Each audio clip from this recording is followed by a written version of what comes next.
بسم اللہ الرحمن الرحیم۔ ایک بار حضرت علی رضی اللہ تعالیٰ عنہ نے اللہ کے رسول صلی اللہ علیہ وسلم سے پوچھا، یا رسول اللہ، آپ اپنی بیٹی اور اپنے داماد دونوں میں سب سے زیادہ کس سے محبت کرتے ہیں؟ عجیب و غریب سوال تھا، مگر ہادی اعظم صلی اللہ علیہ وسلم نے بھی بڑا عجیب و غریب جواب دیا۔ تم سے زیادہ مجھے فاطمہ محبوب ہے اور فاطمہ سے زیادہ مجھے تم عزیز ہو۔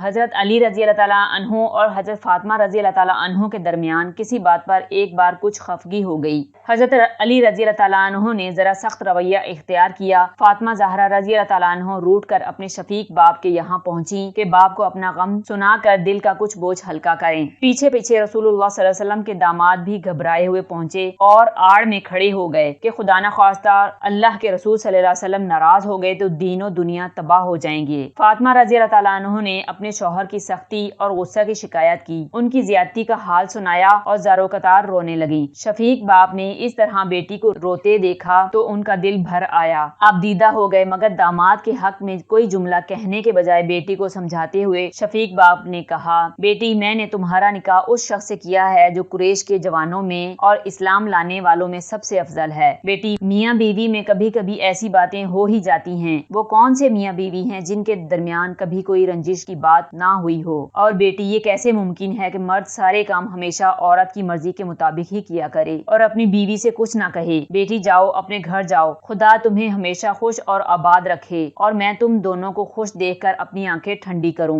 بیٹی کے دل سے کشیدگی دور ہو گئی۔ ادھر علی رضی اللہ تعالیٰ عنہ نے بھی مہربان خسر کی مشفقانہ گفتگو سنی تو ان کا دل بھر آیا، سامنے آئے آنکھوں میں آنسو تھے۔ رقت کے انداز میں فاطمہ رضی اللہ تعالیٰ عنہ سے کہا، خدا کی قسم آئندہ تم ایسی بات نہ دیکھو گی جس سے تمہارے نازک دل کو دکھ پہنچے۔ فاطمہ رضی اللہ تعالیٰ عنہ کا دل بھی بھر آیا، بولی، نہیں، غلطی تو میری ہی تھی، اور دونوں ایک دوسرے کی محبت سے سرشار خوش خوش اپنے گھر لوٹ گئے۔ رحمت عالم صلی اللہ علیہ وسلم کی آنکھوں میں خوشی کے آنسو تیرنے لگے، اور پھر یہ محبت اس قدر بڑھی کہ حضرت فاطمہ کی وفات ہوئی۔ آپ رضی اللہ تعالیٰ عنہ روزانہ ان کی قبر پر بے تابانہ پہنچتے اور یہ اشعار آپ کی زبان پر ہوتے، اے اللہ، یہ میری کیا حالت ہو گئی ہے کہ میں روزانہ قبر پر سلام کرنے آتا ہوں لیکن میرے حبیب کی قبر مجھے کوئی جواب ہی نہیں دیتی۔ اے قبر، تجھے کیا ہوا کہ پکارنے والے کی پکار کا کوئی جواب نہیں دیتی؟ کیا تو احباب کی محبت سے کبیدہ خاطر ہو گئی ہے؟